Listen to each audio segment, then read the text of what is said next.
Hi friends, நாங்கள் தான் உங்கள் ஜனா சதீஷ்.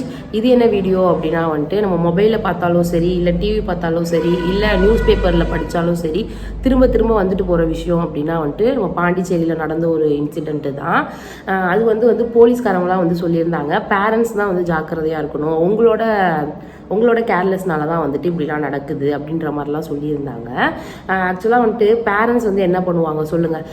நம்ம வீடு இருக்குது அப்படின்னா நம்ம வீட்டுக்கிட்ட சுற்றி உள்ளவங்க எல்லாருமே நமக்கு தெரிஞ்சவங்களாக தான் இருப்பாங்க, நம்ம பழகுன ஒருத்தவங்களாக தான் இருப்பாங்க. அப்படி இருக்கும்போது நம்ம குழந்தை நம்ம வாசலில் தான் விளையாடுது, எல்லாம் பழகுன ஒருத்தவங்க தானே, என்ன பண்ணால் நடந்துட போகுது அப்படிங்கிற ஒரு நம்பிக்கையில் தான் எல்லாருமே குழந்தைங்களை வந்து வெளியே அனுப்புவாங்க. ஆனால் அந்த கூட்டத்தில் வந்துட்டு இப்படி ஒரு கேவலமான ஒருத்தன் இருப்பான் அப்படின்னு சொல்லிட்டு எப்படி அவங்களுக்கு மட்டும் தெரியும் சொல்லுங்கள்? இந்த கூட்டத்தில் இவ்வளோ கேவலமான ஒருத்தர் இருப்பானா அவங்களுக்கு மட்டும் எப்படி தெரியும்? எந்த குழந்தையுமே தொலைக்கணும்னு நினச்சி யாரும் தொலைப்பாங்களா?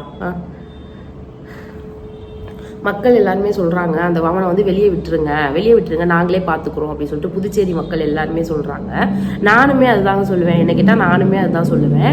அவனை வந்து வெளியே விட்டுருங்க. நீங்கள் வந்து போலீஸ்காரங்க வந்து ஒரு தூக்கு தண்டனை வாங்கி கொடுக்குறதா இருக்கட்டும், இல்லை லைஃப் லாங் அவன் சிறையிலேயே இருக்கிற மாதிரியா இருக்கட்டும், ரெண்டில் எது பண்ணாலுமே தூக்கு தண்டனை வாங்கி கொடுத்தாலும் ஒரு நிமிஷத்தில் அவனோட உயிர் போயிடும், அவ்வளோதான். அதே போல் சிறையில் அவன் பல நாள் நடித்தாலும் என்னைக்காவது ஒரு நாள் அவன் வெளியே வரதான் போகிறான். வெளியே ரொம்ப நாள் ஜெயிலில் இருந்துட்டு வெளியே வரவன் திருந்தி வருவான்னு நினைக்கிறீங்களா? சத்தியமாக திருந்தி வர மாட்டான். அவன் இன்னும் எந்த குழந்தை கிடைக்கும் அப்படின்னு சொல்லிட்டு தான் அவன் அலைவானே. அந்த ஆர்த்தி குழந்தைய வந்துட்டு பண்ண வேண்டியது எல்லாமே பண்ணிட்டு அந்த குழந்தைய அவனோட வேஷ்டியால் போட்டு கட்டி ஒரு பைக்குள்ள, அதாவது ஒரு சாக்கு பையில் போட்டு அடைச்சி கால்வாயில் தூக்கி போட்டிருக்கான். அது வந்துட்டு என்னன்னா, அந்த குழந்தை வந்து அப்பெல்லாம் சாகவே இல்லையா. அவங்களோட போஸ்ட்மார்ட்டம் ரிப்போர்ட்ல அதான் சொல்லியிருக்காங்க, குழந்தை வந்து சாகலையா. அவனை வந்து அந்த குழந்தை மயங்கி இருக்க ஸ்டேஜ்லேயே அந்த குழந்தைய போட்டு சாக்கு முட்டையில் போட்டு அடைச்சி இறந்து போயிருந்தா கூட ஒரு நிமிஷத்தில் உயிர் போயிடுக்கும். ஆனால் அவன் அப்படி பண்ணாமல் சாக்கு முட்டையில் போட்டு மயங்கி இருக்க குழந்தைய அடைச்சி அந்த குழந்தை எவ்வளோ துடிச்சு செத்து போயிடுக்கும். 4 நாள் கால்வாயில் இருந்திருக்கு. அந்த குழந்தை எத்தனை மணி நேரம் உயிருக்கு போராடி அந்த மூட்டைக்குள்ளே இருந்து இறந்து போயிடுக்கும் அந்த குழந்தை சொல்லுங்க. அப்படி ஒருத்தவனுக்கு எப்படி இந்த தண்டனைலாம் பத்துமா சொல்லுங்க? இந்த தண்டனைலாம் சத்தியமாலுமே அவனுக்கு வந்து பத்தவே பத்தாது. புதுச்சேரியில் மக்கள் சொல்கிற மாதிரி அவனை வெளியே விட்டுட்டா மக்களே அவங்கள பார்த்துப்பாங்களே, மக்களே அவனுங்க 2 பேர்த்தையும் என்ன பண்ணுவானுங்க.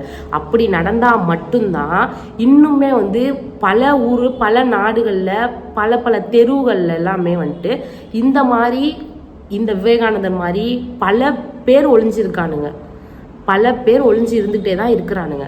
இவனுக்கு கொடுக்க போகிற தண்டனையில தான் இந்த மாதிரி மூடமுழுக்குள்ள ஒளிஞ்சிருக்கவங்க எல்லாமே கண்டிப்பாக திருந்துவானுங்க.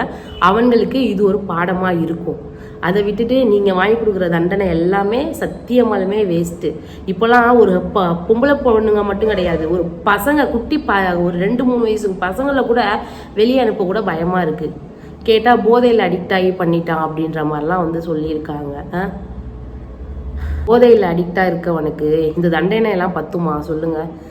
நான்லாம் கையெழுத்து கும்பிடுவேன், சத்தியமாகவே சொல்கிறேன். அவனை வந்து வெளியே விட்டுடுங்க, மக்களே பார்த்துப்பாங்க, கண்டிப்பாக மக்களே பார்த்துப்பாங்க. உங்களோட கருத்து என்ன அப்படிங்கிறதையும் சொல்லுங்கள் ஃப்ரெண்ட்ஸ். இது மாதிரி வந்து ஒரு இன்சிடெண்ட் இனிமேல் வந்து நடக்கவே கூடாது.